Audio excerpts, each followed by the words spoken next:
você, Denise Campos de Toledo. O nosso contato agora é com o economista Mailson da Nóbrega, ex-ministro da Fazenda. Doutor Mailson, bom dia. Bom dia, Denise, tudo bem?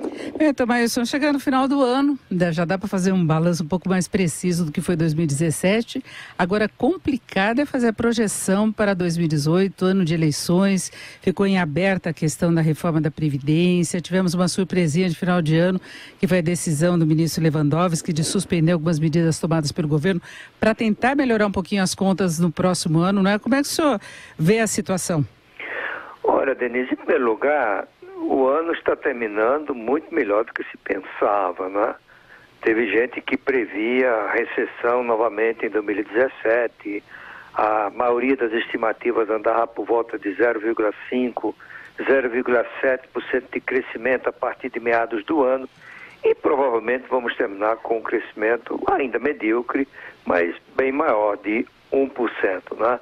E tudo indica que esse processo de recuperação já engrenou, todos os segmentos estão crescendo, aqui e acolá um outro menos, como é o caso da construção civil, particularmente do setor imobiliário e da infraestrutura, mas vários fatores ajudaram para isso, a confiança aumentou, o desemprego caiu, a massa salarial subiu, não é? O crédito, a pessoa física começou a ser novamente concedido, no caso da pessoa jurídica parou de cair, enfim, e tivemos a taxa Selic de 7%, que é a mais baixa da história, né? Quanto a 2018, você tem toda a razão, né? É um ano em que a economia pode crescer 3% se nada de extraordinário acontecer.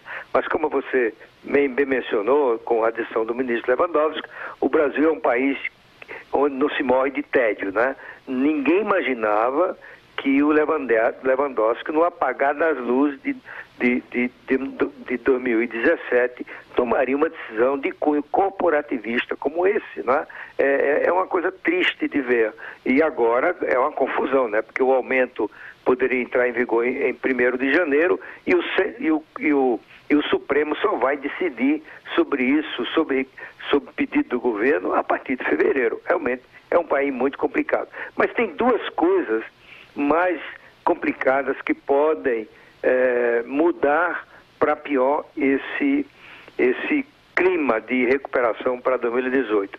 O primeiro é se houver uma rejeição da reforma da Previdência. Aí nós vamos para uma crise de confiança, porque vai ficar claro que a classe política brasileira tem um grau de irresponsabilidade muito maior do que se pensa, né? Eu acho que é algo que não vai acontecer, porque o governo, na minha avaliação, só irá para o voto da reforma na Câmara se tiver absoluta segurança de sua aprovação. Se não, não vota e ficamos esperando para o próximo governo. Neste caso, eu acho que o Brasil perderia mais um degrau da sua classificação de risco. Isso poderia gerar alguma pressão no câmbio, o crédito no exterior ficaria mais caro para o Tesouro, para as empresas brasileiras, coisas muito ruins, mas nada parecido com uma rejeição pura e simples da reforma. A outra é a eleição, né? A eleição de outubro e novembro do próximo ano, porque dificilmente será decidido no primeiro turno, desculpa, é tudo de outubro, né? É 7 de outubro e 29, se não me engano, ou 28 de outubro de 2018. A expectativa é de que possamos eleger um candidato de centro comprometido com a ideia de continuidade das reformas, de modernização institucional do Brasil, de medidas para impulsionar a produtividade e o potencial de crescimento, né? Mas nós corremos o risco, né, a meu ver, ainda pequeno, da eleição de um candidato populista, né, com propostas irresponsáveis e que jogue de novo o Brasil num abismo inflacionário, numa recessão, na estagnação e no aumento da pobreza, né? Esse é um fator que vai rondar as expectativas e as avaliações dos analistas ao longo do próximo ano, particularmente a partir do segundo semestre. Será um ano, portanto, Denise, de muita volatilidade. Eu estou particularmente otimista quanto a isso. Acho que existem as condições para a eleição de um candidato de centro, apenas com uma condição, é que não haja uma fragmentação excessiva de candidaturas do centro e do centro-direita, porque quando isso acontece, a média dos candidatos desse segmento cai e nenhum deles vai para o segundo turno. Aí nós teríamos um segundo turno entre o candidato do PT, que pode ser Lula ou Jacques Wagner, se Lula continuar elegível. O Haddad, né? O Haddad, eu acho mais provável o Jacques Wagner, porque o Haddad vai mais ser um coordenador da campanha, um participante dos esforços para eleger o Lula, né? E o Jacques Wagner, que tem que renunciar a uma candidatura quase certa a senador, entraria como o candidato petista. E do outro lado, o Bolsonaro. Você imagina, né? Nós temos que entrar na urna para decidir entre um tipo de populismo, né?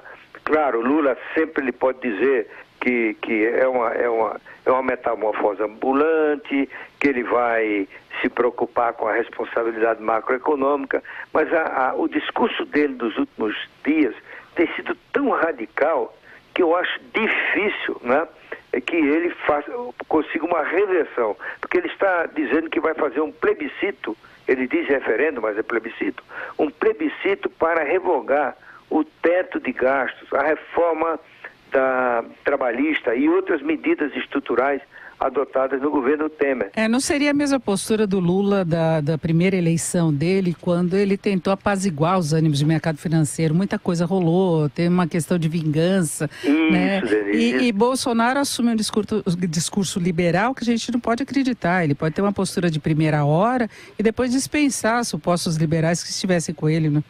A minha impressão do Bolsonaro é que ele está totalmente preparado para assumir uma posição dessa importância e dessa responsabilidade, né? As suas ideias que ele professou ao longo de sua carreira como deputado são ideias autoritárias, misóginas, né? A apologia da violência, né? Vamos dizer, o elogio da ditadura, o apoio ao torturador, realmente é algo que ele não pode apagar da biografia dele. Portanto, que eu acho que se dessa hipótese, que eu acho que é a de menor probabilidade de ocorrência, eu acho que tudo indica que o vencedor seria o candidato do PT. Agora, Thomailson, de qualquer modo, isso tenderia a produzir efeitos no mercado financeiro, então o senhor acha que podemos ter um 2018 bastante agitado até que se defina o quadro eleitoral, antes a barreira da reforma da Previdência? Eu acho que sim, Denise. E se der o pior cenário, que seria a eleição do candidato do PT, não é? Eu acho que, mesmo assim, nós não teríamos uma crise semelhante àquela de 2002, né? Quando houve uma fuga muito forte de capitais, quando o dólar bateu R$4, a expectativa era de um desastre, né? Hoje não, o Brasil tem 38 bilhões de dólares de reservas internacionais, naquela época tinha 35, 36 bilhões, hoje nenhum título público está indexado ao dólar, naquela época 1/3 dos papéis do Tesouro eram indexados ao dólar, o que significa que uma desvalorização maior do que acontecia e poderia levar rapidamente o Tesouro à insolvência. O Brasil tem um superávit comercial expressivo, naquela época já tinha superávit, mas não era de 60, 70 bilhões de dólares. Portanto, do ponto de vista macroeconômico, particularmente no setor externo, o Brasil está muito mais preparado para enfrentar, né, as tensões da eleição de alguém que gera expectativas muito negativas quanto ao futuro do país. Nós conversamos com Mailson da Nóbrega, economista, ex-ministro da Fazenda. Doutor Mailson, muito obrigada, um bom dia. Bom dia, Denise.